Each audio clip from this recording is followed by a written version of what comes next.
Efectivos das brigadas contra incendios seguían esta mañá sobre o terreo para evitar que se reactivase algún foco. O lume orixinábase na tarde de onte. As condicións climatolóxicas axudaron a súa rápida propagación.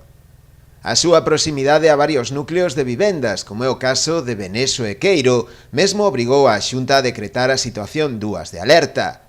Foron momentos complicados e da que os propios veciños tiveron medo. Home, un susto porque fai moito vento.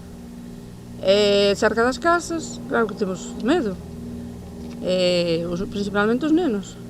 Fartábamos de chorar, tiña medo de chegar ás casas. Pensando que iría máis para baixo, a verdade é que dou a vida, a aviación toda que se non mandaba carai. Pero agora xa está un pouco controlada, hai un pouquinho de fume, pero bueno, creo que estuveron as patrullas de noite. Isto fano a propósito, porque un lume solo non prende. Pouco a pouco e co traballo dos numerosos medios que se movilizaron ata a zona. Un técnico, 17 axentes, 25 brigadas, 22 motobombas, 2 PAS, 7 helicópteros e 6 avións, logrouse controlar o incendio. Ás 11 da noite desactivábase a situación 2 de alerta e esta mañá xa foi estabilizado.